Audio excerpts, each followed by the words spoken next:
શું છે પછી આમાં તમારે કોઈ સપ્લાય કોઈ સર્કિટનો પાવર જાણવો હોય ને તો તમારે આમાં જોઈ શકો બરાબર. અહીંયા તમને એ બતાવશે ગ્રાફ બતાવશે બરાબર. હવે હું તમને કહેતો તો એસીમાં સાઇન વેવ આવે ને ડીસીમાં સીધી લાઈન આવે ને બરાબર. એનું પ્રૂફ શું હવે તો એ આમાં તમે જોઈ શકો બરાબર. આ ટ્રાન્સફોર્મર છે. ટ્રાન્સફોર્મર આપણને 230 વોલ્ટેજમાંથી અહીંયા 12 વોલ્ટ કરીને આપશે બરાબર. 12 વોલ્ટ એસી સ્ટેપ ડાઉનથી 230માંથી કેટલા કર્યા 12 સ્ટેપ ડાઉનથી બરાબર.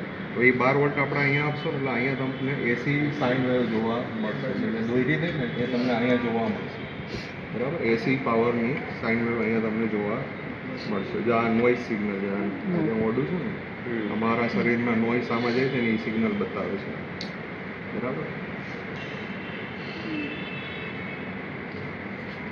તમારા અહીંયા બધા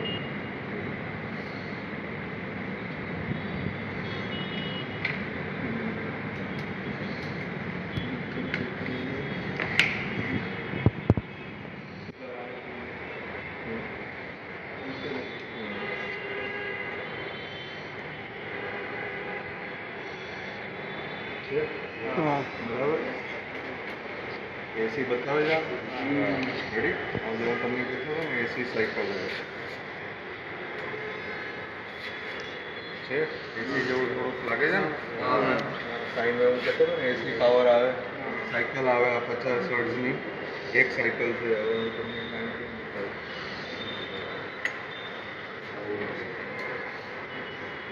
2 મિલીસેકન્ડની એક સાયકલ હોય કેટલી 2 મિલીસેકન્ડ. એટલે 2 મિલીસેકન્ડ જો એમએસ છે મિલીસેકન્ડ કેટલા સેટ કર્યા 2 એટલે 2 મિલીસેકન્ડમાં જો એક જ સાયકલ આવી અહીંથી આમ રેડી. એટલે એક સાયકલ 50 હર્ટ્ઝની છે સમજાઈ જાય. હું ટાઈમ વધારતો જઈશ અને એમાં વધતી જશે રેડી. 100 મિલીસેકન્ડમાં જેનું ઘટાડતો જશે અને ટાઈમ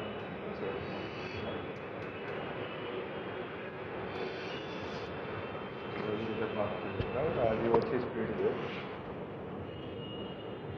છે વોલ્ટેજ બતાવે છે આપણને એક ખાનું કેટલા 10 વોલ્ટનું છે રેડી. 10 અને ઉપર થોડુંક છે એટલે 12 વોલ્ટ જેવો સાયકલ થશે રેડી. ક્લિયર. આ ટ્રાન્સફોર્મર છે 230માંથી 12 વોલ્ટ કર્યા 12 વોલ્ટ આપણે સપ્લાયમાં આપ્યા આપણને એસી સપ્લાય અહીંયા તમને જોવા મળે. હવે આપણે ડીસી આપીને જોઈએ. ડીસી માટે શું કર્યું આપણે આ એડેપ્ટર લગાવ્યું અહીંયા 12 વોલ્ટ ડીસી આપણને આપશે ડીસી પાવર આપણને આપશે.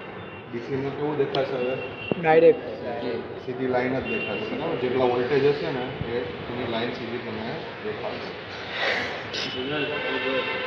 બરાબર.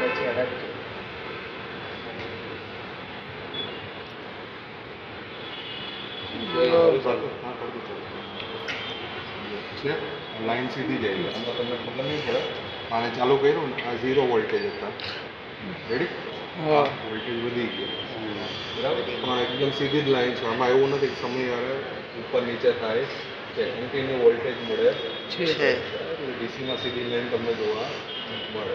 આપણે આગળ જ્યાં બનાવશું રેક્ટિફાયર સર્કિટ એમાં ધીમે ધીમે સ્ટેપ જોશું. પહેલાં એસી કર્યું પછી અડધું ડીસી કરશો એટલે ઉપર સાયકલ આવી જશે.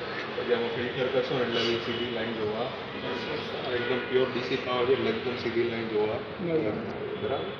ક્લિયર થઈ જાય એસી અને ડીસીનો ડિફરન્સ બરાબર. અત્યાર સુધી તમે બોર્ડ ઉપર જ બતાવ્યું એ જોયું. હવે તમે રિયલ જોયું કે એસી પાવર કેવો છે અને ડીસી પાવર કેવો છે બરાબર. આ ઓસિલોસ્કોપ છે. આમાં બધા પ્રકારના વેવ તમને જોવા સાઇન વેવ સિવાય ને બીજા હોય ટ્રાયંગ્યુલર વેવ હોય ટ્રેપેઝોઇડલ વેવ હોય બધા તમને આમાં જોવા મળે સર્કિટમાં બરાબર. અને ઓસિલોસ્કોપ કહેવાય.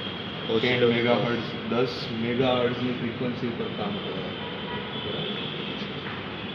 सर ये एसी डीसी दोनों पे चलता है.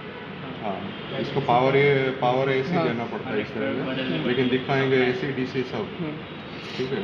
ये इसका सेटिंग होता है ये टाइम का सेटिंग होता है वाई एक्सिस का. ये इसका टाइम का ये एम्पलीट्यूड का वाई एक्सिस ये पोजिशनिंग हो गया. इसको बंद किया तो ये वापस एक्स एक्सिस ऊपर आना चाहिए. नहीं आया आगे पीछे हो रहा है तो इसका सेटिंग यही है कि ये वाई एक्सिस का ऊपर नीचे हो रहा है तो ये नीचे ले आओ इसको वाई एक्सिस पे ठीक है. फिर ये इसका इंटेंसिटी कैसा है मतलब ब्राइटनेस जिसको बोलते हैं हाँ हो गए फोकस हो गए इसका मतलब फोकस अपना देखो यहाँ दिखेगा, ये तो ये फोकस आउट हो गया, ये एकदम क्लियर फोकस पे आ गया है, फिर वापस आउट हो गया। अब इनको सेलेक्ट करना कि एकदम क्लियर कौन से फोकस करूँ। अब इसको यहाँ पे ले जाना है, वाई एक्सिस को नीचे ले जाना है, तो वाई एक्सिस को ये नीचे आएगा, ठीक है। इस तरह से दो इनपुट दे सकते हैं, ये वाई इनपुट है, यहाँ एक्स इनपुट है।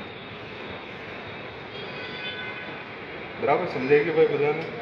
અહીંયા તમને મારે ખાલી એસી અને ડીસી સપ્લાય બતાવવાનો હતો, એ સમજાવો ને?